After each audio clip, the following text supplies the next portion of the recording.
Hello, good evening, everyone. I'm Anicia, the director of the Institute. Welcome, and thank you to join us at our first literary event after the summer break. As you know, in France, the rentrée littéraire is a very important moment, and we're thrilled to launch our own rentrée season with the special events dedicated to the ninth art, comics. So it's a genre that has been overlooked for a long time or considered niche, but it has undergone a remarkable evolution over the past 60 years, which was echoed in this exhibition at the Centre Pompidou, bande dessinée, comics from 64 to 24. And we're very happy tonight to be hosting key actors, key artists in this transformation.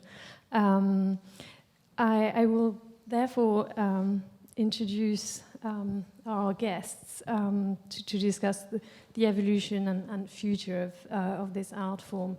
So I'll start with the moderator, who's a good friend of the Institute, Paul Gravett, writer, critic, editor, broadcaster, curator, the list is very long, and author of the foreword to the English version of the exhibition's catalogue. So Paul served as the general editor of 1001 Comics You Must Read Before You Die, which is a very good list, and co-directs Comica, the London International Comics Festival.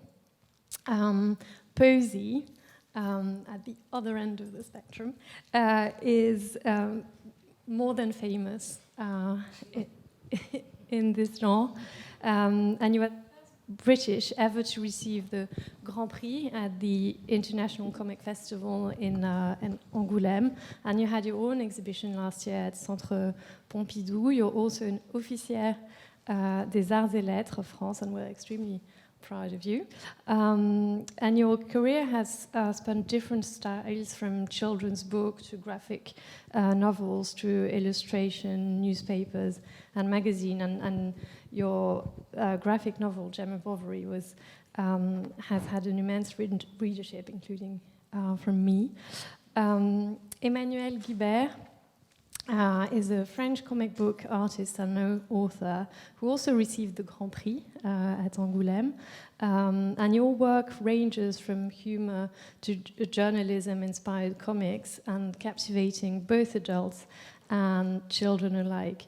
So to name a few of your books, The Photograph, Alan's War, or Ariol have been recognized internationally and received many awards. And I stupidly forgot my children's versions of copies of Ariol for signatures. Unforgivable. I could list many of the other prizes you received, but I will say that you've been elected a member of the Academy of Fine Arts Engraving and Drawing section, and the ceremony will take place in November. Congratulations. Charlie Adlard is renowned for his contribution to the superhero genre and received the Inkpot Award in 2012 at the Comic Con. And between 2004 and 2019, you were the artist behind the best-selling series The Walking Dead, succeeding Tony Moore and bringing Robert Kirkman's story to life. And you've won the Sergio Aragonés International Award for Excellence in Comic Art in 2019. Again, that's one award amongst many others. Pénélope Bagieux, you first gained fame with your blog, Ma vie est tout à fait fascinante, which was so humorous and chronicled your daily experience. You're a chevalier dans l'ordre des arts et lettres, and you've kept challenging traditional gender roles in your comic books, especially with Rebelle, or Brazen, rebel ladies who rocked the world, and you celebrate real-life female heroes, which is very inspiring. So tonight we'll delve into these 60 years of history for the comics. And last but not least, we're doing that with the help of Thames and Hudson, and we thank you for your generous support. Voilà, bonne soirée à tous.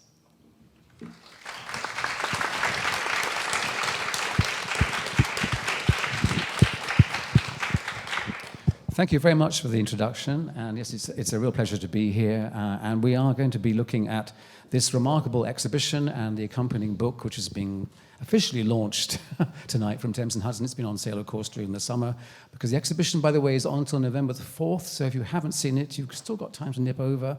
There are fares for as little as £39 each way, if you're prepared to get up at the beginning, very, very early in the morning. Right, let me just put this next slide up. There we go.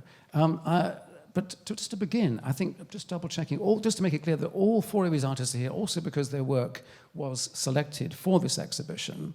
And part of the discussion tonight is going to be looking at what this exhibition means to comics. I mean, not just in France, but the importance, the possibility of it being some kind of door opening, which some of us anyway have been waiting for some time, for the art world, the art gallery world to cope with this strange art form of comics, which we all probably here in the room have at least some appreciation for, if not adoration for. And so we've got four practitioners here who are, of course, at the very top of their game and all featured in the exhibition, which relied on, of course, on loans from not only from many collectors, but also from one particular collector, Michel-Edouard Leclerc. If you're not aware of him, you may have noticed there are Leclerc supermarkets, I believe, aren't they? Supermarché Leclerc, not universally loved.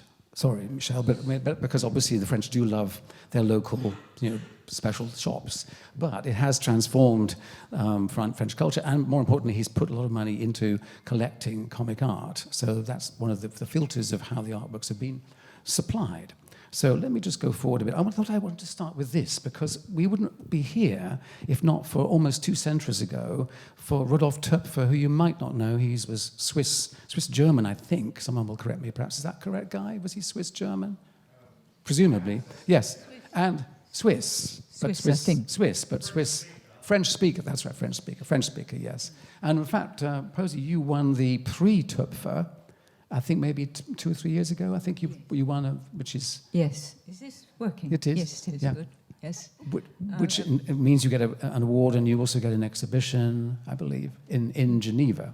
That's right. But also Töpfer he's absolutely brilliant. I mean, he invented... didn't exactly invent bande dessinée, but his drawing was absolutely brilliant.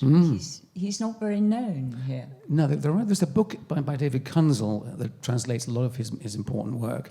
I've read this out very quickly because you might have read it already, but the picture story to which the criticism of art pays no attention and which rarely worries the learned has always exercised a great appeal, more indeed than literature itself. With its dual advantage of greater conciseness and greater relative clarity, the picture story, things being equal, should squeeze out the other because it would address itself with greater liveliness to a greater number of minds. I wonder what dear Rodolphe would be thinking today if he saw how much is happening with comics. But he seemed to have seen that there was the potential for this medium to do remarkable things. And it is a remarkable occasion at the Pompidou because it isn't just one important exhibition on the 6th floor, the top floor, the whole top floor basically. It's also on every floor of the Pompidou, including the Bibliothèque Publique d'Information, where Posey had her exhibition, which now has an exhibition of Corto Maltese by Hugo Pratt. But also, even more amazingly, they have allowed comics into the actual permanent museum of contemporary art in the Pompidou. It's there sitting alongside the works of fine art. In fact, they've paired up several artists, including Emmanuel, with artists, including in his case, Robert Doisneau, the photographer. And there's a wonderful dialogue and exchange going on when you see the works together. So I recommend, obviously, that you pay a visit. And here's just a little glimpse of of Charlie with his work of art. This is, to explain, Charlie, your page, of course, didn't come from you. No. The other 3 artists all lent works from their own collections. But this is one owned by Monsieur Leclerc, in fact. I did not know. It's from his collection. I just double-checked the catalogue. Okay. Yes, it is, yes. Well, no, we always had problems because I have an art agent in the States, and most of the Walking Dead stuff, or the stuff they wanted, had gone, had been sold. So it was a bit of a challenge to find something that was appropriate for the exhibition. So did you lend this, or was it something already from Leclerc's collection? No, that must have been from the collection. Yeah, my agent must have sold it to him. I see, of course. Yeah. This drawing is at the entrance of all our supermarkets. You should know that. Very inviting. I dream. Yes. Which is worth mentioning, as we were discussing just in the green room here, how Leclerc not only loves comics, but he put comics into his supermarkets. Can you imagine going into Sainsbury's and buying graphic novels as a counter next to the, I don't know, the olive oils and the porridge or something? But he did that. And I believe you knew him when he was just opening his very first store. I used to go on holiday in Brittany, and it was quite near a little town called Landerneau, and that was where what we used to go to Landerneau chez Leclerc to get our groceries. Yes, that was his first store there. So this must have been in the sort of 1980s. Oh, yeah. Yeah. And now, of course, there's the Fondation Leclerc in Landerneau with art exhibitions, including Matotti and Drouet and Bilal, etc., alongside fine artists. So he was already championing the two forms of art, if you like. So just touching on your work, Charlie, here as well. White Death is something that is particularly important to me, because that was where you really made a book that you really wanted to make with Robbie Morrison and looked at it to the French market. You were even part of a group at that time of young cartoonists called Les Cartoonistes Dangereux. Yeah, we were very dangerous. Oh, very dangerous. Oh, yes. Terrifying you were. Yes. We were terrifying if you'd seen us. But you were obviously had an eye on the French market. I know you love French comics, don't you? A friend of mine, Brad Brooks, you probably know, many years ago said, "Oh, you got to come to Angoulême," and I was like, "What's Angoulême?" And this was back in the 90s, and I was aware of bande dessinée as much as most people that were into comics in the UK before that, which was basically Asterix, Tintin, and Metal Hurlant. So Mobius, Drouet, whatever. And so I went as a fan, and it was like the scales falling from my eyes. I could not believe it. So, and the guys I went with had already started up Les Cartoonistes Dangereux, and White Death was kind of pretty much the first publication from them, because I was like, I've got to do something. I've got to do something that it was just, I'd been brought up with American comic books. And Asterix as well, but mainly American comic books. And I just fell in love with the industry back in the sort of mid-90s. And I was doing the X-Files at the time, an adaptation of the X-Files, and it was a very successful book. So with the money I made from the X-Files, I put into White Death. And you're using quite a sophisticated technique, and it's a World War II story, was it? World War One. World War One. Set on the Trentino mountain range. Yeah, with lots of avalanches. But I mean, I'm not going to touch on all of your books, but we have just been looking at in the green room at Altamont, which is, you told me, is coming out in English At some point. At some point from Image, so we can. But if you can't, if you can't wait, right? So that's fantastic. That introduces your work, and we have Penelope. You've been here twice to the Institute, and both times I've interviewed you. I think 3 times. Even 3 times? Yes. Oh, yeah, I've lost track. This is the 4th time then. Yes. So welcome back. And Thank here is what the work that's in the exhibition, of course, is taken from your adaptation of Roald Dahl's The Witches, which is been a wonderful success, I think, for you. And then also, I believe we've got in English here with some of your other books, because you've had quite a long career. As the director mentioned, you were beginning with the world of blog comics, which is where you began, but then you had success with a number of graphic novels, Brazen being brought out here by Ebury Press. And then I think particularly interesting, Layers, which is a memoir, I suppose, a series of short. You'd like to tell us about that most recent book? I love the word of memoir. Yes, graphic Sounds memoir. so much classier than the autobiography. It's, Yeah.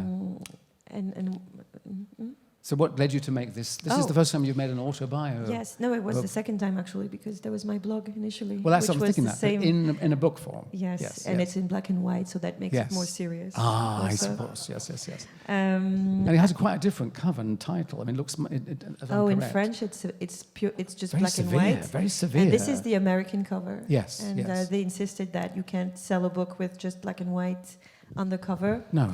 The cover has to say everything. Apart from 16 years of doing The Walking Dead in black and white.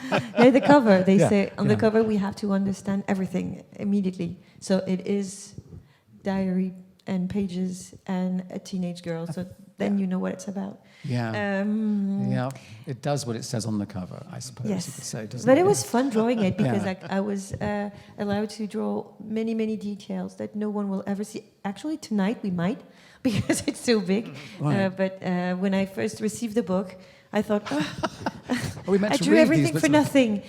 But here you can, yeah, we were not, well, it's not really relevant. So it was, these were stories I had written for years, actually, for 10 years. And I thought I would never publish them, mostly because of the initial experience of my blog that I felt kind of locked in afterwards. And then I thought, you know, if not now, then when?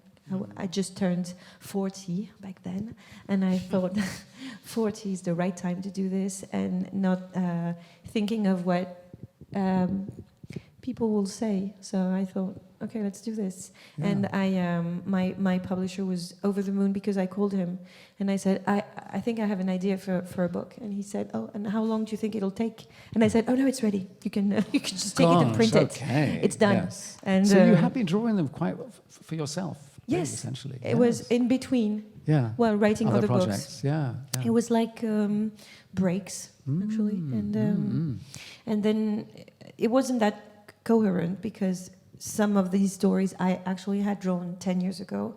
So happily, you can see the difference between the way I used to draw 10 years ago and now. So some of them I had to redraw, but otherwise, yes, it was. It's a long-term work.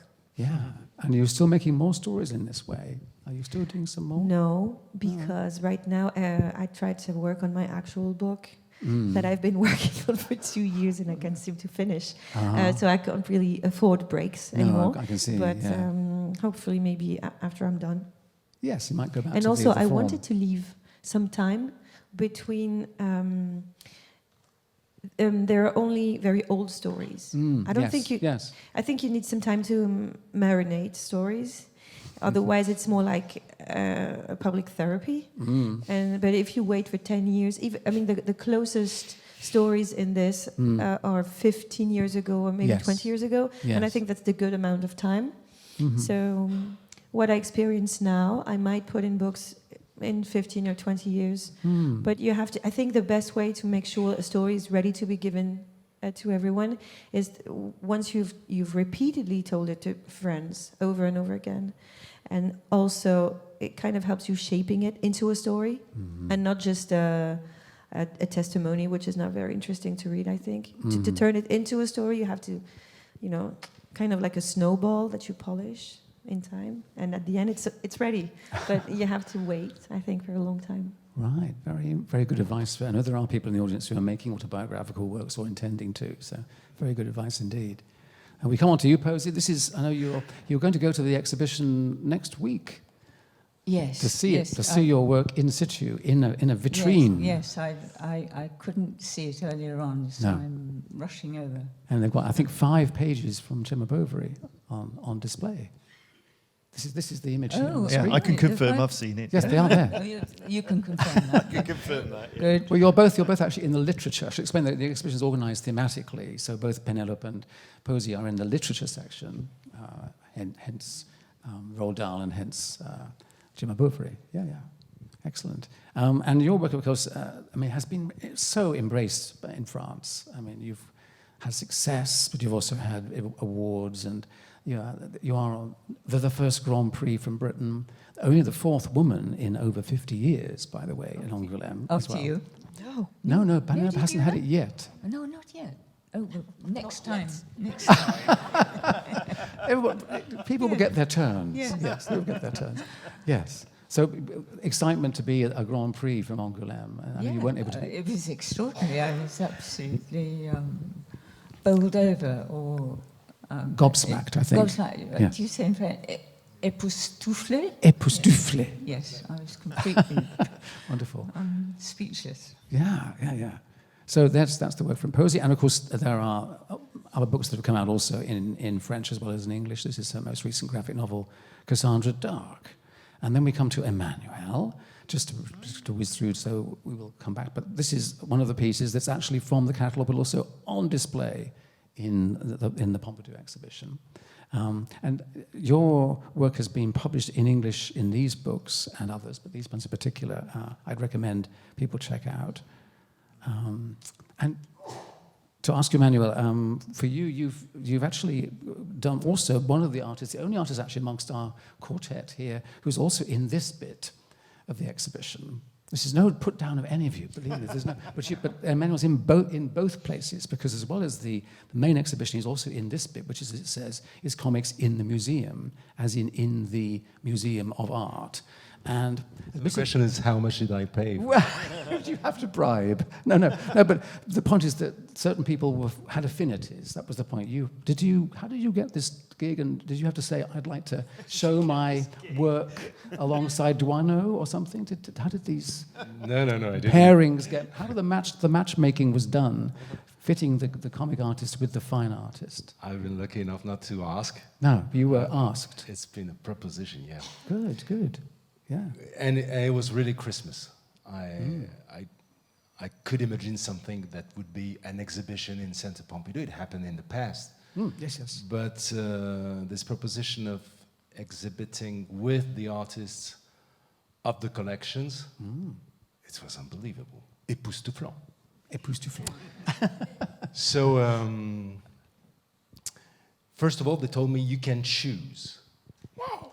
Gosh. And at once I saw a painting I would want to exhibit around.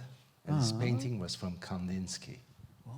Because as a teenager, I had to work upon, well, as a young adult, I had to work upon Kandinsky because it was at my entrance at the Art Décoratif school in Paris. The subject was Kandinsky this year. So I discovered this man and fell totally in love with his work and his life. I became a real fan. And there was a painting. We have a lot of paintings in Paris because he died in France. And there's a painting called 30, which consists in, it's like a comic page. It's 30 little squares in which some strange animals are represented in black and white. I've seen it. Yes, You've seen I'm it. sure, Yeah. of course. Yes. It hit me the first time I saw it, and I thought, well, it's going to be easy to put some comics around this painting because obviously it's some kind of familiar. But they said it's impossible because it's going to be lent at the same time. We won't have the paintings. Right. But we thought of someone for you. Oh, so they proposed. And they said it's going to be Robert Doisneau. And I was so happy. Yeah. Once again, this is Christmas. I couldn't have imagined to be in the same vitrine as Doisneau. But I know his family. I've been to his studio several times. I have access to his photographs privately, if I may say so. So I was already very close to him. It's someone, I read his books, I know his voice, I saw some films about him, etc. And I have countless books about his photographs. So the proposition was, of course, very gratifying. And we are side by side until the 4th of November. Sharing a vitrine. Yeah. Yeah, it's tremendous. It really is. It is an extraordinary moment. And there are 15 artists, Emmanuel was one of them, who've got this opportunity to be displayed in the museum with their choice or their invitation of a fellow artist. Yeah, beautiful. Now, the other thing that's happened, which is interesting for you as well, is, and this was Catherine Meurice when she was elected to the Académie des Beaux-Arts, which is, as the director mentioned of the institute, there are several departments. There isn't a comics department. There's a sort of engraving and drawing, dessin et gravure, or something like that. Yeah, department. it used to be engraving. Yes. And now it became engraving and drawing since the arrival of Catherine. Oh, it's only changed because of her coming It in? changed because of her, yeah. And I gather because she's been elected in Yes. the painting section. Yes. And there's been some sort of protest and bronca Yes. from the... Yeah, shocking. Shocking. So they Stop expelled painting. her, Okay. and she's been received... Dessin. She's been sheltered Okay, dessin. in the engraving, and which become engraving and drawing. It's only just now that they've actually Only just now. included drawing. Yeah, yeah. So if you weren't making engravings, you wouldn't even be considered. So you're I don't in, know- I you're don't know in if the same Catherine did- department. You're in the same section. We are in the same section. Yes, yeah, yes, yeah, yes. yeah. Do you get a sword? Well, there's And- that and the outfits. I mean, the And outfits the are outfits, incredible. I I'd don't like the sword. That'd be quite cool. I don't have the outfit yet 'Cause you because I'm haven't going to be been- received on the 6th of November, Gosh. 2 days after the closure of the exhibition in Pompidou. Ah, And and you've got a so, fantastic jacket. so I have the jacket and I have the sword also, but mine is going to be wooden. Pardon? It's a wooden sword. Yeah. Yeah. You've requested that. I didn't want to especially. hurt anyone. Ah, very, very good. So that kind of fits with your temperament and peaceful nature. And As I mentioned, isn't it supposed to be an artist who designs it? Because I know Catherine's sword has been designed by Quentin Blake. Yeah, that she right? asked. Yes. She asked him. Yeah. oh my Yeah. gosh, is that right? The sword was designed by Quentin Blake. As a ma- No way. You can ask Wow, someone to wow. design your sword, apparently. and there's a pen of Quentin within the sword. Yeah. Yeah. Amazing, amazing. So, I mean, apart from the nice outfit and maybe the sword or something, I mean, Let's do- discuss about it. But what this else do you all get? evening. I'm just interested. What do you get? But I mean, we haven't got this over here in the UK. There's no way we're going to get. Oh, I mean, God, not no. yet. But I mean, like the equivalent would be something like the Royal Academy, which obviously is only for art, painting, and we haven't yet got anybody in there. But I think, if I'm correct, I should talk about this just briefly. But Posey will be in the French one before being in the Royal one. Yeah, maybe. I think you have to be an artist. I mean, that's what. Exactly, an art Yes, artist. An art Yeah, artist. yes, exactly, exactly. This is the list of the arts. Just in case you're wondering, you may have heard this phrase "ninth art." It's very interesting to know briefly some background here, and that it's not. It's not a top 10. It's not like the number 9 is not as good as number 1. It doesn't change, by the way, either. It's not like Top of the Pops. But it goes back to dear old Hegel, who came up with the first ones, I think, and then gradually things are added, in theory, in order of invention, but more accurately, really, in order of recognition or championing. So it's only actually 60 years ago, in 1964, that somebody, a film critic, it turns out, came up with the idea, well, why don't we call comics the 9th art? At the time, the 8th art was being squabbled about between radio, TV, and photography, all of which, as far as I'm concerned, definitely came later than comics, because comics go back at least to Töpfer, as we were saying earlier. But it is the 9th art form, and the 10th apparently is video games, but now kind of blurring into digital art in general. So that's how we haven't got this at all in Britain, of course. We have no ranking at all of arts, do we? I don't think, no. And then they Comics about are that. certainly not part of that, what's- that's for sure. Yeah, I know, exactly. But that's what I'll come on to, because I will come on to where we do acknowledge comics isn't in the art world. This is just, by the way, the magazine that they produced to coincide with Catherine Meurice's election, and she made a wonderful satirical, sort of Little Nemo-inspired dream comic, which appeared inside the magazine. You can get it online as a free PDF in English and in French. Very, very good. This is the moment for you, Posey, when you and Raymond Briggs did get accepted in a prestigious royal institution, the Royal Literary Institute. Is that what it's called? Yes, the Royal Institute of Literature. I think it's called that, isn't it? Yes. Yes. The first people The to Royal be... Society. Society, but still, it's royal. And was that was a moment, wasn't it? Do you think, for the art form to have that door open? Yes, I think it A little was bit? because there are a lot more graphic novelists and cartoonists, comic artists who are now fellows. So that was So it was good. you and Raymond Briggs were the first to be Yes, invited. you get a choice of pens to sign there's a big sort of row, and it's either Byron's pen, Charles Dickens' quill, and I think it's a Bronte. I can't. Somebody else's. Tude. Oh, it's George Eliot. George Eliot. Ah. Oh, but I don't think it was George Eliot when I did it, because I would have chosen her. Oh, Maybe they changed them.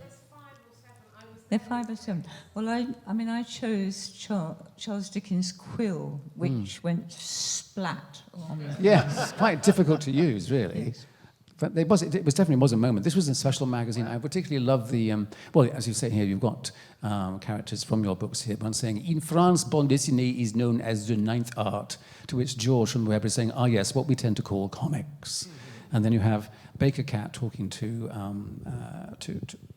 Gemma and saying, can we discuss the visual, verbal modalities of our balloons? That was done on the covers for the magazine, but that was very exciting. So this is just some images from the beginning of the exhibition. I'm not going to go through the whole exhibition, but the key point of starting the show in '64 is it is a moment. And I wonder if any of you would like to chip in with what you think of as, for you personally, what from this period of not just '64, but the '60s, even the '70s, when we know comics were in an enormous evolution, not just in France. Is there some work or artist who made you go, this is something that inspired you, that made you feel this was an art form that was really alive or coming alive that you could contribute to, or you just enjoyed, perhaps? What do you think? Well, the only thing I could sort of contribute is Not maybe at the time, obviously, but but later. when because I some of you was were younger. about 6 or 7, my two most formative comics were. I remember my dad, who ran newsagents at the time. Well, that's a good thing to have as a dad. Absolutely. No Oh shortage yeah, of I had free comics. access to biros and paper. And comics too, And yes. comics. Yes. He came home with The Mighty World of Marvel #1, which was the British reprint of Marvel Comics. But also, he used to go to a petrol station and fill up his car in town, and you could get, after you filled it up enough times, you got a free Asterix book. Oh, yeah. And it was Asterix the Gaul, Asterix the Gladiator, Asterix and the Big Fight, and Asterix the Legionnaire. Those are the 4 you could get. And I Four of the pestered best. my dad to always go to that petrol station so he could fill up so I could get the set. So I do remember just, this would be 1972 and 73, something like that. Just being brought up, unbeknownst to me, being brought up one side with American comic books and one side with bande dessinée. I didn't know Asterix at the time was obviously French, but I was being introduced to both sides of the channel of comic books. So that was, for me, that was my sort of kind of Turning point in a way. ground zero. Yes, almost. Yeah. yes. Because we're talking about this opening section is called counterculture, and it kind of stretches the term a bit because it goes through to at least to the two Bazooka Gang, which is more in the '70s, kind of punk style. Were any of these touch points at the beginning of the exhibition? Were they at all familiar to you? Were they ones that you would say, even later, not necessarily at the time, that would have touched you or made you think this is an art form I want to get engaged with?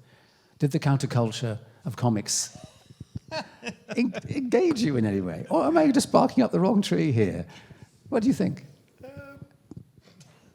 As a matter of fact, Come on. I've given you enough introduction.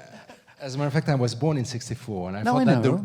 that's the reason why they chose these dates. Well, it's for not the all about you, exhibition. Emmanuel. You are in both exhibitions. It's not all about you. No.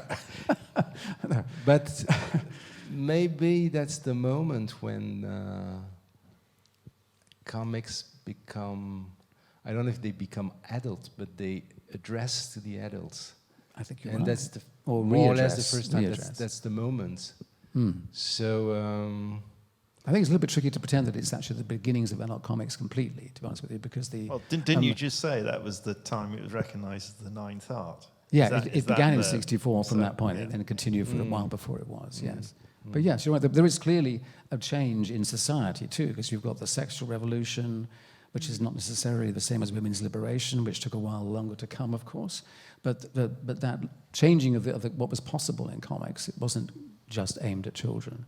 Did you, in later life, look back to these things and think, this is something I wasn't really aware of them much in the 60s. No, no. I mean, my big comic era was reading them in the 1950s, early Exactly. 1950s. Yeah, the American comic books. And they were American comics because it was not long after the war, and there were American families in the village that I lived in, and every Saturday I used to go to an American air base to tank up on Coke and Hershey bars and comics. And when they finished with their comics, these kids, they would say, "Oh, do you want our comics?" And I said, "Yes." So I had 1950s Superman, Spider-Man. I had Casper the Ghost, Mickey Mouse. She had other ones that she's not mentioning here, Posey, because you had some very nasty ones. You had some of the ECs and the horror comics. Yes, tucked in the pile were very unsuitable things. They were, I mean, really horrid comics. I was about 6 or 8, and I can remember I was reading one, and I went, "Ugh!" And my mother said, "What are you reading?" And she picked it up, and actually it was a man being squashed to death in an olive press.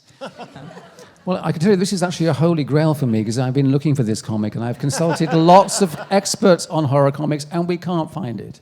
So if anybody in the audience that rings a bell, if you read the same comic as Posey, it may not have been American, it may have been a British imitation because you remember it being in black and white. It was in black and white. But clearly that was a landmark moment for you. Maybe not from 64, but from more like 54 perhaps. Yeah, very good. And Penelope, did you want to pitch in with this? Yeah, I remember that I grew up in the 80s, and the comics that I had in school libraries, etc., really bored me. And I thought, I don't like comics, except at my grandparents' house, they still kept my father's. It's a comic strip newspaper from the 60s and 70s called Pilote. Pilote? Oh, yes. And I remember reading the Pilote, and especially reading Gottlieb and reading Bretéché. That explains so much. Oh, this is so much better than the comics from the 80s. Yeah. And I thought it was hilarious. And I thought, and I still kind of think that Gottlieb was really the drawing god, because the way he drew everything was perfect. And it was so not appropriate for my age. Yes. And it was the perfect Trojan horse because no one cared what I was reading because it was comics, so it was for kids.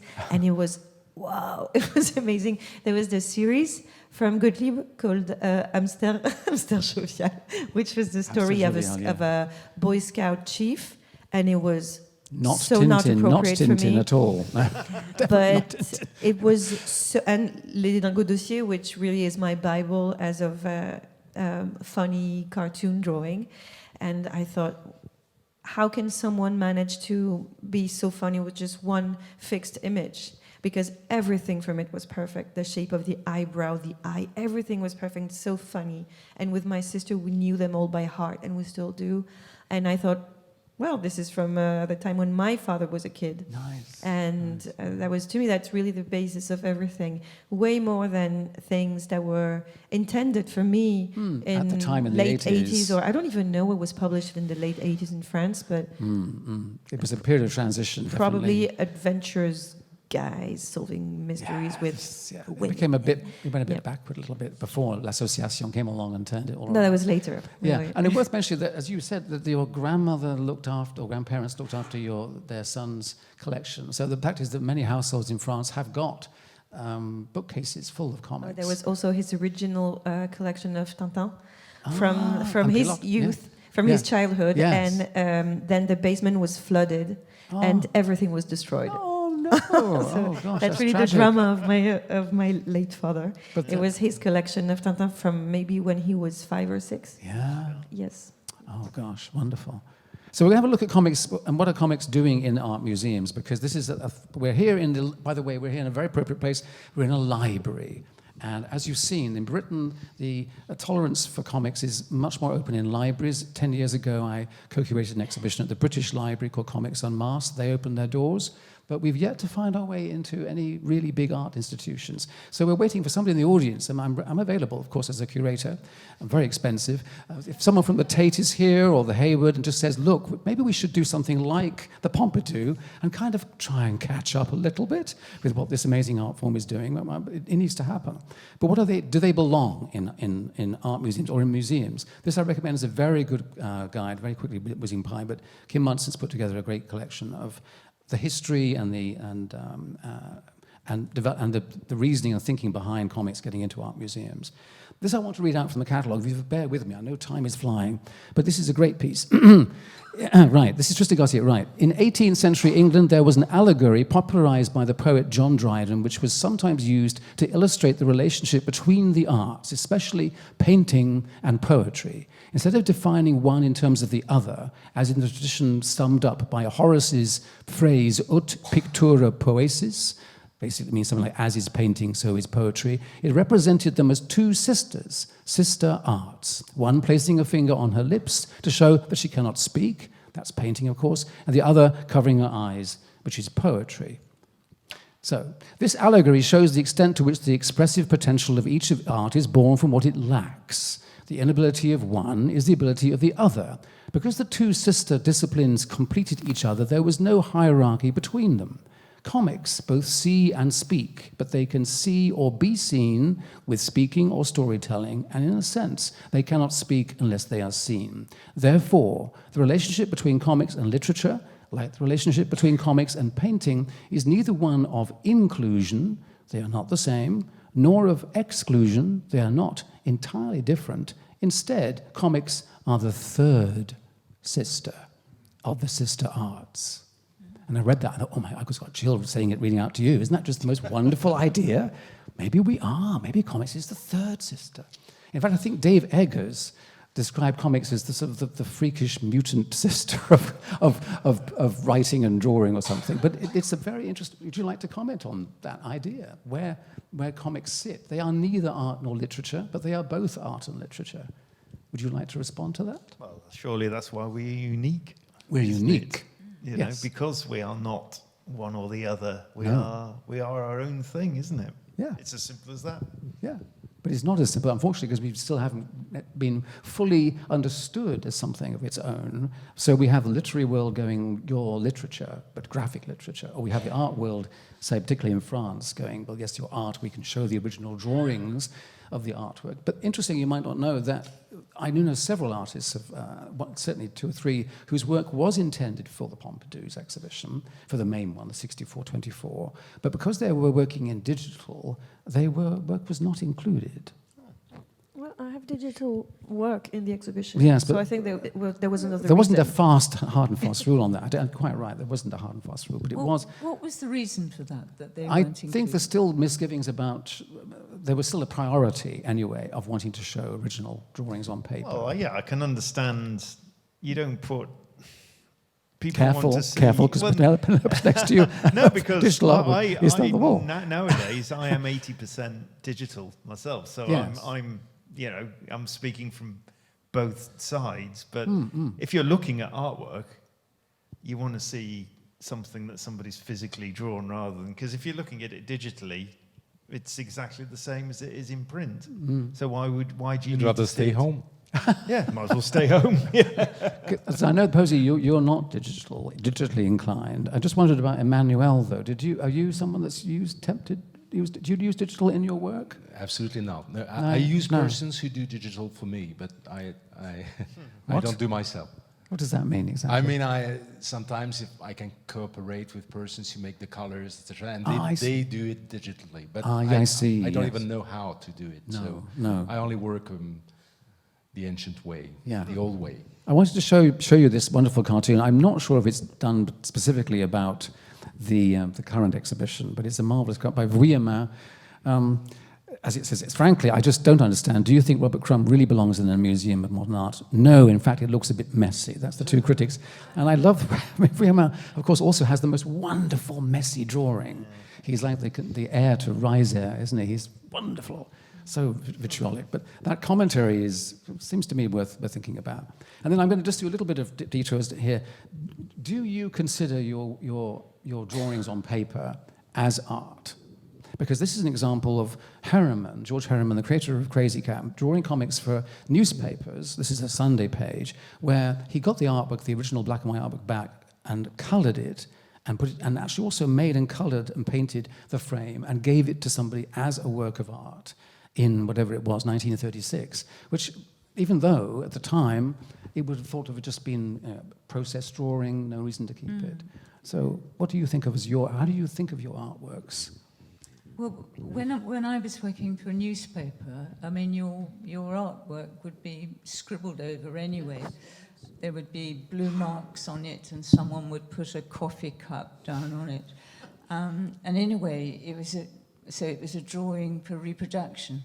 And when it was reproduced, then it looked no coffee cup ring, and also people would nick them, or they weren't considered. Well, they were finished with. They've been printed, so they'd been finished. yes, they were they disposable.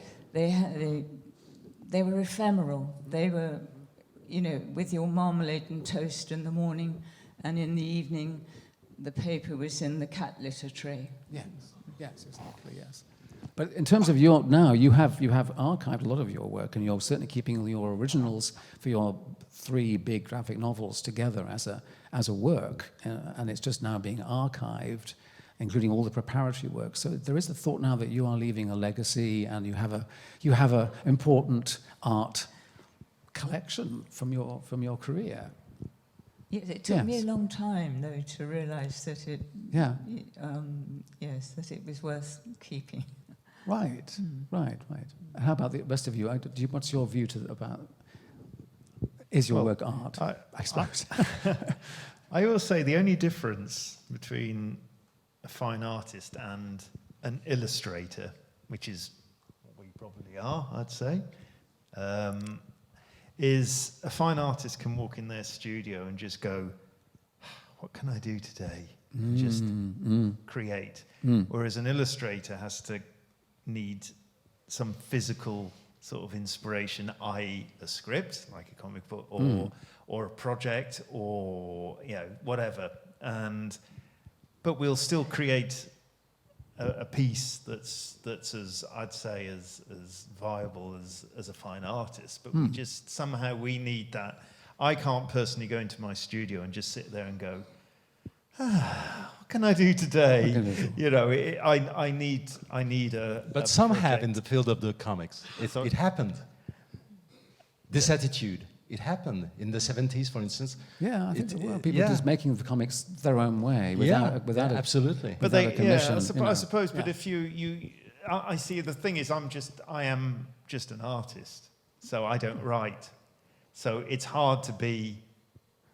Because there's no ranking here. You might not be aware of this, by the way. Just the word. I'm sorry, I think we could be here for another hour. I'm sorry, but there's the wonderful word that Lou Hifong, is that the name of the lady writer in France? Louis Fong, yeah. Louis Fong, yeah. She came up with this word, not ambivalent, but amphivalent, amphivalent, because she was concerned about people being considered complete auteurs or autrices when they do the writing and drawing, which 3 of our wonderful guests do, but Charlie is not therefore thought to be incomplete. I need a partner. And yes, exactly. You're used to working with a writer and developing things together in that way. But Lou Hifong was very keen to emphasize that should not be thought of as complete, that you can still be, you are doubly skilled, as in ambivalent, but you're not actually superior or more complete as a comics person, being like that. But I suppose even if you guys, write your own stuff, I suppose you're starting off with literally a blank sheet of paper, which I obviously don't because I have a script or whatever, so it's not strictly a blank. I have an idea, a thing to work off, Yes, yes. But it's still a project. You still have an idea, similar to when I did Altamont. I had the kernel of the idea and I gave it to a writer. Right, exactly, blah, blah, blah, and you're developing it together. But, yes. I think we still need, as illustrators, that sort of thing to bounce off. But also illustrators, people, if you say you're an illustrator, they think, you're decorative or you're... And it's not thought to be But actually, you're doing, well, of course, you can decorate, and there are illustrators who decorate marvelously, but also you're interpreting, or you're inventing, or you're also adding to a script. I mean, you're doing all kinds of things, so she's absolutely creative. Yeah, Yeah, no, I'm not sort of denigrating what an no, illustrator we does. well. I'm just saying I think that's just the pure difference, and I don't think one is superior to the other. That's all. Absolutely. Just to briefly, I won't read all this out, but Brian Bolland has expressed a very interesting response to having these gigantic art editions. You might be aware now that you can buy books, enormous books, which reproduce the original drawings by artists at the same size as they were drawn. I have and many. he would much prefer, he wants his work to be seen properly printed, preferably, and doesn't want everyone seeing the botches and the tipex and all the mistakes and the glitches. So he was just commenting here that he's not necessarily in favour of the fetishizing of the original artwork, which is a word that's used and discussed quite a bit. Certainly in France it's been discussed too, that are we making too much fuss about the unique object of an original piece of artwork? I'm just going to show as well, I'm going to whiz through some of these because there's more information here than we've got time for. But I wanted just to say that if we don't think about, there are obviously fantastic museums for comics and cartoons. We have one in London. There are several new ones opening. There are about 3 opened last year. I went to the new one in Taiwan over Christmas, which was incredible. So comics have their own museums because, in part, they don't fit into the art museums.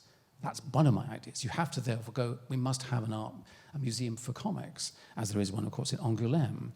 The very first exhibition ever done of comic artwork in a sort of arts establishment was done in Sao Paulo in 1951. And what they did there, interesting, a lot of this development of the acceptance of comics was very much looking towards the American newspaper strip masters, artists like Milton Caniff, who drew Terror and the Pirates, etc., Bern Hogarth, Hal Foster, these kind of people, Will Eisner, who you saw earlier. And it was their work being exported that then led to many people loving their work. I'll whiz past that one. It also led in France to a lot of nostalgia and a lot of people loving comics in the 60s, then became very involved with fan organizations that set up, in this case, the very first museum of comics in the world. Supposedly, it was in a basement of a cinema. Jean Renoir, as in Jean Renoir, the movie director, was there. He's shown in that photograph. And they were able to get artwork from America because they all grew up on these American newspaper strips published in France as children's magazines, in fact. It didn't say, I opened for a few days and it was gone, but there was a kind of spark of we must have a museum, which eventually there was. But that's only a few months later, in 1967, there was this landmark exhibition, which people tend to say was in the Louvre. It wasn't. It was in the sort of the place next door. It was the Palais des Arts Décoratifs, still very fancy, and sort of within the Louvre Museum complex. And what, as I mentioned just here, is that it was going to be a full-scale exhibition taking over the whole of the Musée des Arts Décoratifs, except that they didn't really want to do that. So instead, they tweaked in some contemporary French artists doing sort of comics-inspired things. I got a chance to meet with Isabelle Chavarot, who designed the exhibition, and it was the first time that I'm aware that they did lots of blow-ups, enlargements of comic artwork. There was no original artwork. I love these wacky cubes. They're like sort of piles of sugar cubes or something. And the reasoning they did this is that they wanted to counter Roy Lichtenstein, because at the time in France, there was another interesting, weird divide between the classic American newspaper strips, which I think we all more or less admired. Certainly, I know you admire Caniff, for example, and great masters of that sort. They were thought of as superior, way superior, to American comic books. And they were the material, of course, that Lichtenstein, the war comics and romance comics that turned into Wham, for example, they were the trashier side that the comics scene experts at the time didn't like. So even when we're trying to promote and get this art form going, we can come up with reasons why that's not the good stuff, that's the good stuff. We could still be divided. But it was a very important moment. And fortunately, there was a book that came out as a result, which did have all the contents of what would have been in the exhibition, including the stuff going right back to the beginnings of comics. And that exhibition ended up being travelled, not always entirely officially, to other places, including our very own ICA, Institute of Contemporary Arts, in London, which I saw in 1971 when I was quite small, and it just absolutely knocked my socks off. I was like, what is this? This is artwork from comics. I had no idea. So it's one of the things that completely transformed me. Right, and I'll move on from that. That's another interesting show in the 70s in the gallery. And then this is the very important moment in 1990-91 at the Museum of Modern Art in New York, where they opened the doors a little bit. They included graffiti, caricature, comics, and contemporary art, and how the two fed off each other, and the whole issue of high and low culture, and in which directions it flows. But there were feelings that it was not entirely well handled, that basically the art, as Art Spiegelman said, the fine art wins in the galleries, but the comics or the reproduced art wins in the catalogue. That was his point. That was one way of doing it. But he did make a very, very funny and very damning review, High Art Lowdown, because he was very critical of what they omitted, not just the fact that they had omitted his own work, but many others too. I mean, there's so many important artists that weren't included. And it was obviously an exhibition coming very much from top down. Where can we find this ordinary material that's been miraculously transformed into proper art? So it was still a very out-of-touch exhibition proposal.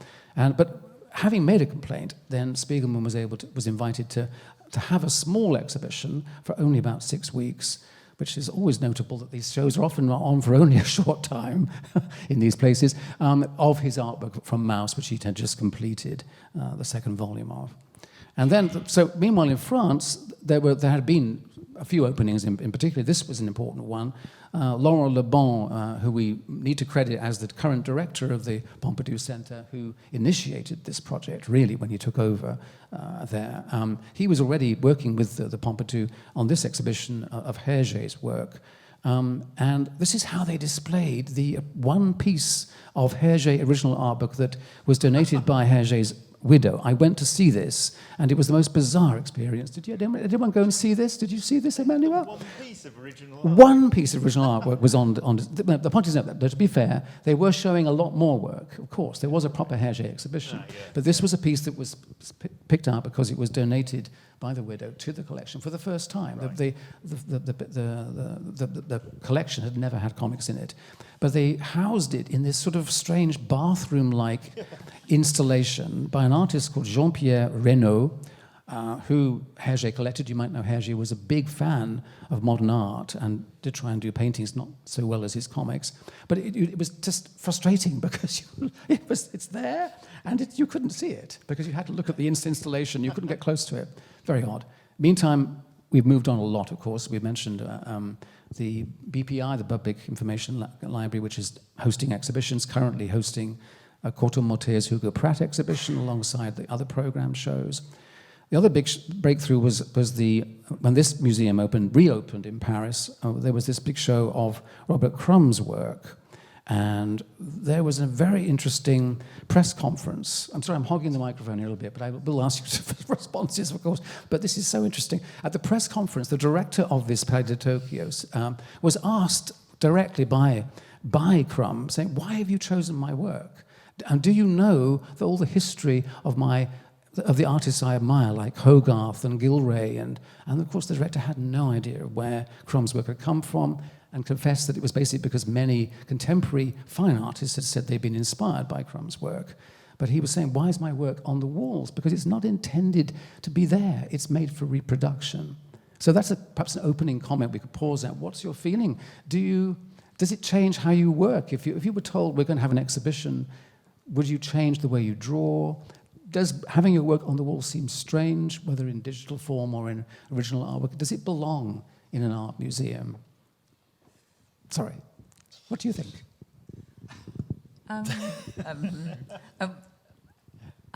When I saw, I can't remember what exhibition I saw, but it must have been in the 80s. And I remember thinking, oh, comics are subversive. What are they doing up on the wall? Exactly. Comics are a kind of, they've got a sort of secret underground thing, and they're being made respectable by being on the wall. I don't think this any longer because I like seeing people's artwork Yes, on that yes. now. Yes, I agree. Right, but I mean, from an artist's point of view, I just love looking at process. yes. It's as So you simple want to as see that. the mistakes But and the drawing, yeah. But that's a very niche perspective as an artist, isn't it? I mean, I'm a bit of an art collector at home, and I have my favourite. I collect a lot of American illustration artwork, especially from the 60s and the 70s, and I've got a lot of Bob Peaks. And my favourite Bob Peaks, I've got a couple of finished pieces, but my favourite Bob Peaks are the prelims because you see the thought process he's done in doing that illustration or doing that film poster or whatever. I love seeing all the glue marks and all the bits he's cut out and plastered on. And it's the same with comic books. The more whiteout pen, the more glue you see on a page, I prefer. Oh, right. Oh, well, I'm not interested in seeing a perfect beautifully perfect. That's why even Chris Ware, looking at the Chris Ware stuff at the exhibition, to see all the blue line. Yeah, that was special for me too. Yeah, you can underneath see, was fascinating. You know, see all that working. Well, what he decides to draw and doesn't draw as well. Exactly. Yeah. What do you feel, Emmanuel? Originally, the museums were made for artists. They were conceived for artists. Artists had to go and see what has been done prior and to imitate and to copy and to form themselves like that. And I guess at the very beginning, the museums weren't made for the public. There was no public. No. And but to learn my job, I must say that I much preferred sharing a studio, for instance, for years. You were in this wonderful studio with amazing, like with Jan some friends and many others. And not see the work frozen inside a vitrine, and but having some friends whom I worked really side by side and look at every day, look at those pages coming out of nowhere and appear under my eyes and pass from one table to another, being discussed by all of them and criticized and etc. That for me was the best school ever. And all the questions that you asked us very kindly, Paul, this evening, shall I say that I never asked them myself. Is it art? You can live perfectly and make your work every day without asking yourself this kind of question. And I may add that if you ask yourself those kind of questions, you may stop working or at least being every day slowed down by some reflection that hasn't to be here. What is interesting for us is what we're going to do next, the conception, the idea that is coming out of nowhere and that we have to treat, we have to find a form for it. And this fills up our lives. And then come institution, always late as ever, and saying, who are you, what are you doing? And the answer we do generally is that, please tell us. So it appears that now it's art because we are in museums, but the day before, was it already art or not? I mean, every field of the creation is justified by the quality of the persons who dedicate their life to them. And if we look at the history of comics, if we read the books, we see that we have had geniuses from maybe even before Taffer, and it's still the case generation after generation. We're in awe in front of some books which are perfect and which are perfect the way they are, mixing text and drawings, and try to make any adaptation for the movies, etc. It's generally less good than it is as a comic. So this is a form that can be maybe translated, adapted, etc. But generally, the perfect form is the comic one. It's the graphic novel. It's good. It's good as it is, because it's been done by persons who are gifted, clever, They have good ideas. They draw well. We don't need anything else.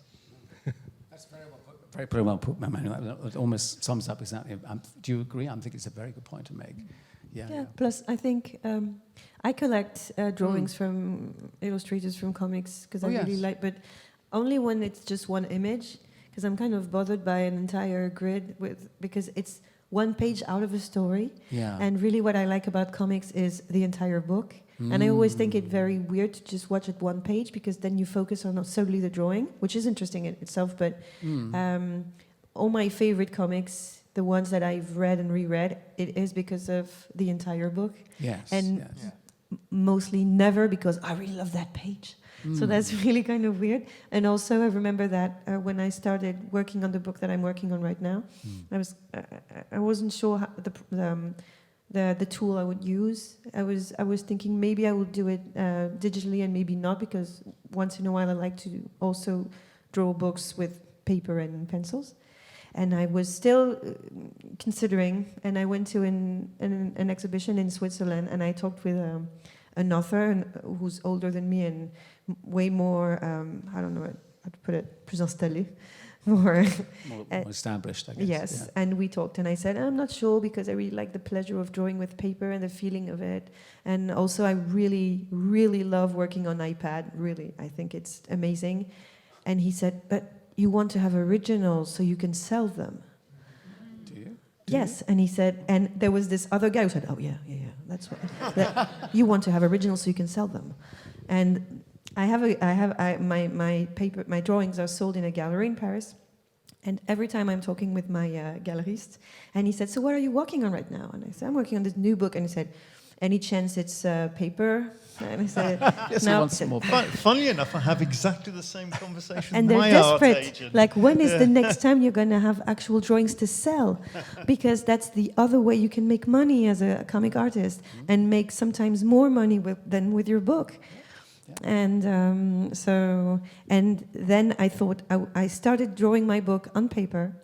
I tried several options. I tried watercolor and pencils until I asked myself, what is the reason why I'm forcing myself to use this technique? And I thought, not because I want to, that's for sure. And then I said, well, F it. I'm going to do this on iPad, and it's perfect this way.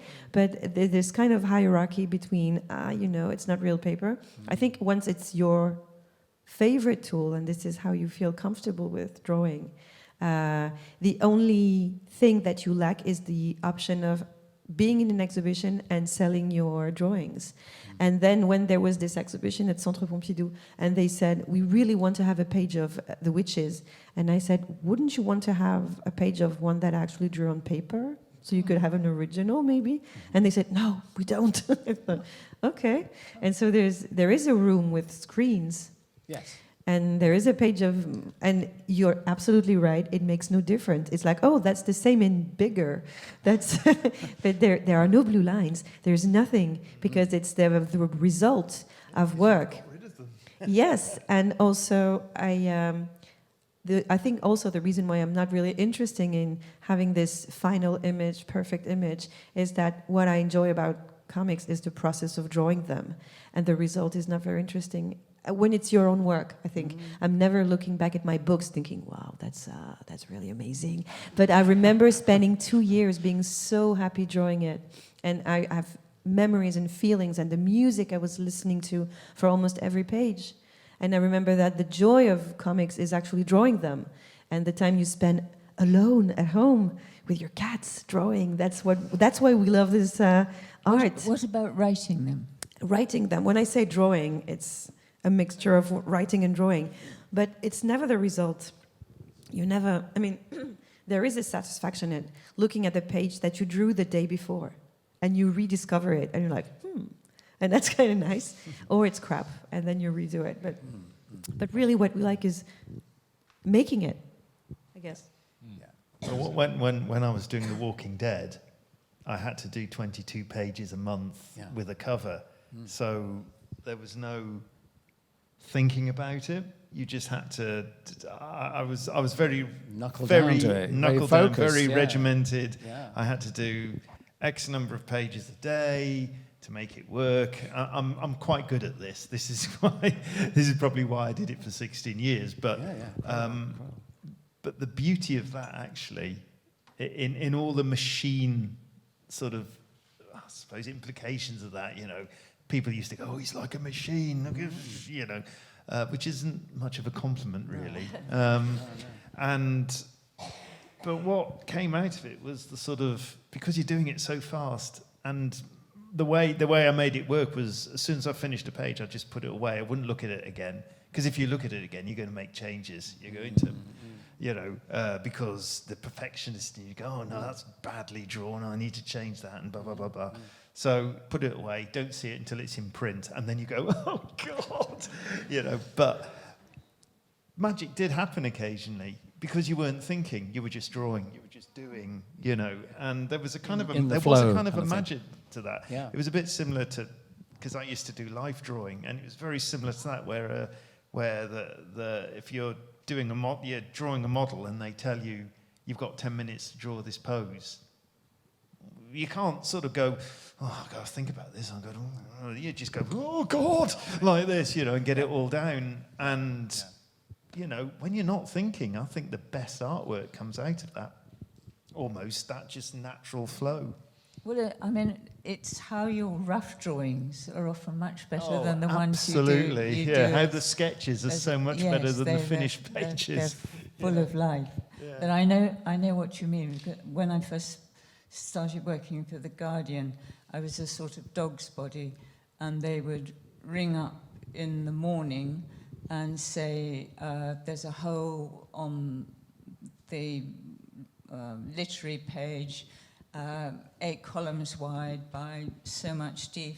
Can you come in, collect the article?" And so I would rush in, pick up the article, rush back, do the drawing, because it always had to be done by 4 o'clock. So it was the same. So often, if you had 6 weeks to think of an idea, nothing. Sometimes something emerges, but if you're sitting on a pile of hot conkers. There's an image for us all. Yes. Yes. But yes, the pressures of just having to deliver yes. on a timetable. Amanda, how about for you? What's your response to this discussion? You were showing us your wonderful sketches that you make in a spontaneous way in your sketchbooks. You're making I make also feuilleton. Like a serial? A serial, yeah, but it's as a scriptwriter. Not as the artist. I write. This is for Ariel? Yeah. Yes, for Ariel. Every month Which I is have still to produce 10 going. pages. Still going, incredible. Yeah, 25 years old, yeah. My gosh. Yeah. So 10 pages every month since 25 years. And your artist is very happy? Like Charlie, getting there's quite a lot of work to do, isn't it? Yeah, we were a couple. We were doing very well. Yeah. Pages a month. Well, we in colour. We do a lot more, as a matter of fact. But Yeah. we have anyway to be present in these newspapers. They're waiting for us. 70 persons are working for this, so we need absolutely to be right on time, and it's very good. We have to. If I broke my leg, if I lost my mother, I have to write, and it's the same day or the day after, and I have to be there. And even if, of course, sometimes it's a pain in the ass, and I say, oh. Most of the time, I'm delighted to have this obligation because, first of all, of course, it's a regular appointment with characters that I dearly love and that I created. So even though it's some sort of commission, because one day someone asked me and said, "We have 10 pages in this newspaper, can you do something for us," etc. But afterwards, what I proposed was strictly personal. And I guess that's important when you create something that is going to be a series.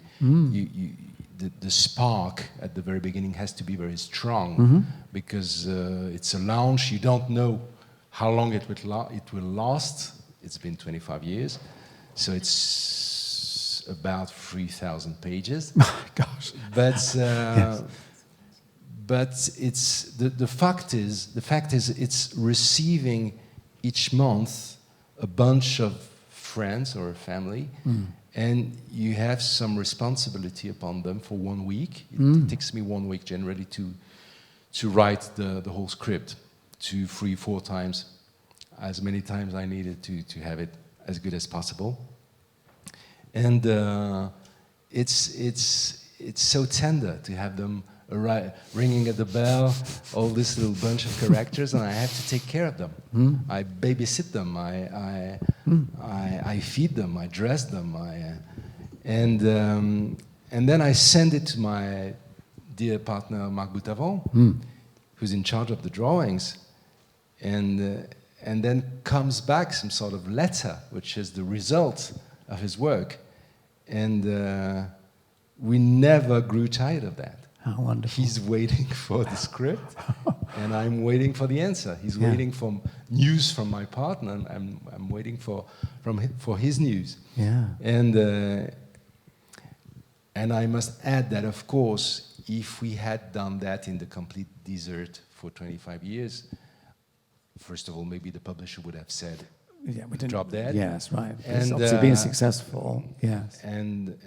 But once it's becoming successful, it's becoming a whole lot of personal stories and relationships that you have with readers and with the families of the readers. Because when you work for children, Well, some of your readers are going to be parents now. they are parents. Yes, yeah, yes. they became parents Yes, indeed. yes. But So they're going to pass it on. It's been since the beginning. It's been conceived like a story which could be read by everyone. I don't conceive children books like books for children. It's books that can be read by anyone. That I'm including sure children. chimes with you, Posey, as well, doesn't it? With your the children's books being really books for everyone. Not you don't talk down to children in your books either. No, but I don't think you should do anyway. No, exactly. You I shouldn't. think, No, exactly. You know, I think they're very difficult to write, actually, children's books. To Yeah. get, Well, they can tell when they're being talked down to. yes. As well. Yes. Yeah. And to make them simple, but not too simple.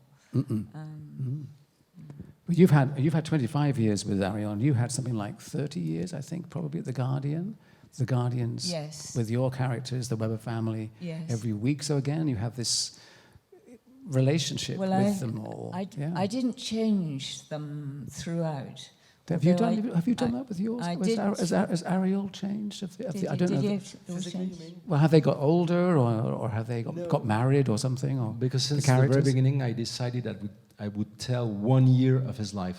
Uh-huh. So since 25 years now, I'm writing the everyday life of 360 days of the life of this little character, and But I'm that's filling the blanks. 25 years of episodes to tell 1 year. Still life. 1 year, yeah. But My I don't know how.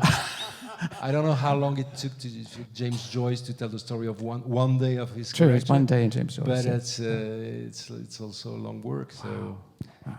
well, if you want really to make justice to the everyday life of a child, it's going to take your whole life, and Yeah, it's the case. I mean, I'm telling 1 year. He passes from 9-year-old to 10 years old, and it's endless. Wow, it's endless. I didn't change anybody. Hardly. Yes, I did. I gave George a vasectomy. And It's not very visible, fortunately. yes, not visible. And I killed the guinea pigs. I know. You brute. and then I forgot I killed them. Jocasta, one of the daughters the oldest daughter got married. That was And the one of main. them got married. There was a sort of ending. Yes.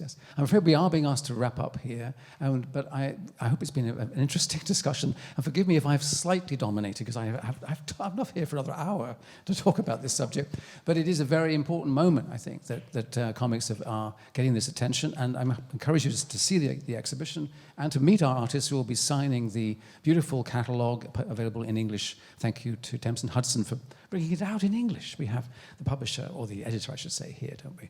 So please, a round of applause for Posey Simmons and Penelope Badieu and Charlie Adlard and Emmanuel Guibert. Thank you. Thank you, Paul.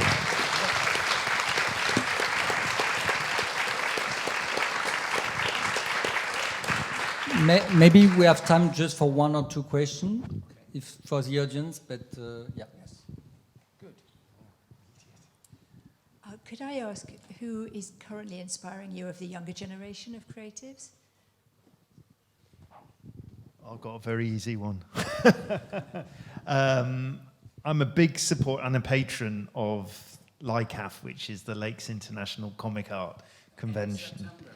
Go up to Windermere and go to an amazing comics festival. It's the best show by far. in the country. Yeah. And it's almost as if you could take Angoulême and stick it in a tiny little town, just on Lake Windermere, Bowness. But last year, Gigi Cavanaggio came, and he's an Italian artist, and basically it was on the request of myself and Sean Phillips, the other patron. So he came just basically because we asked him to.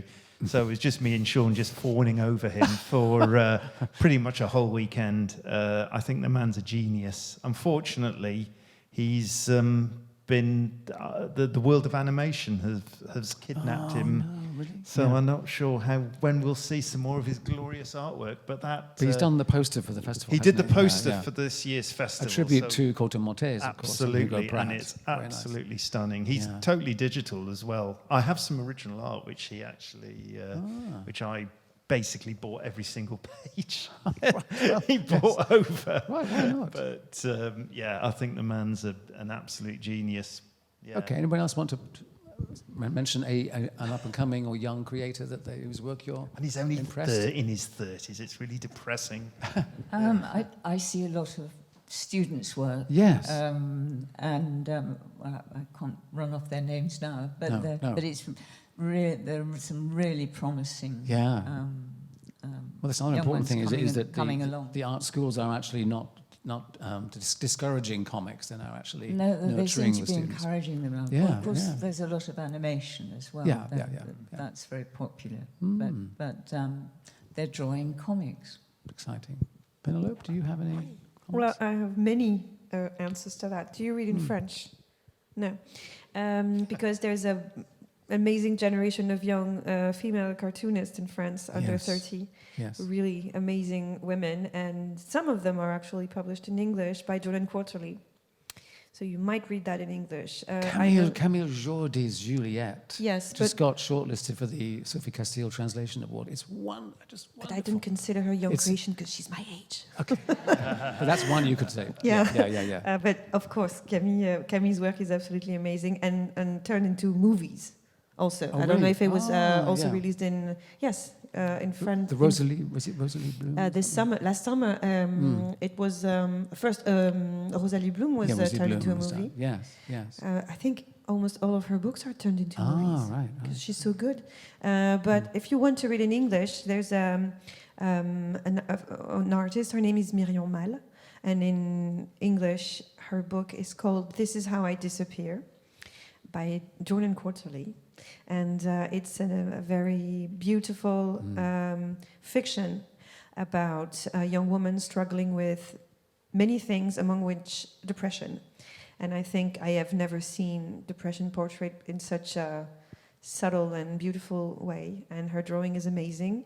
And every one of her book is better than the previous. So she's really someone to track. Keep your eye on. Yes. Yeah. Emmanuel, do you have any young authors whose work you're enjoying? Penelope was right. One impressive thing happening now, maybe especially in France, due to the success of the genre, the bande dessinée in our country. But it's, I guess that now there are at least as many comic books drawn by and conceived by female authors than male. We may be 50-50 or something Certainly like getting that. towards parity. In yes. one generation, Yeah, which yeah. is impressive because it wasn't absolutely the case before. And generally, when someone asks me, "Give me a name," my head becomes completely blank at once. But Time to think. I had time to think. Yeah, and being part of this academy, we award some young artists, and the last one we awarded was a very young woman who published, I guess, maybe 2 books now. Her name is Léa Muraviec, It is also published in English. Yeah, that's The in It's Great published in Void. English, so you can Yes, find it yes, also. yes. What is the title? I think in it's The English? Great Void. The Great in Void, English. yeah, that that's makes in sense, English, yeah. The Great Void, yeah. So her name is Lea. You should say Muraviec. Muraviec or something like that, yeah. Muraviec, and she's very good. Yeah, very. So sorry, we are running out of time, but you can ask questions to the guest just after. So I would like to thank Posy. So if we can applaud Posy.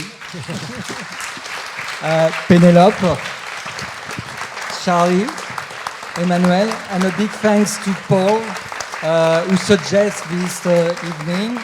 Again, a thanks to Teman Hudson, and see you soon, and thank you for coming.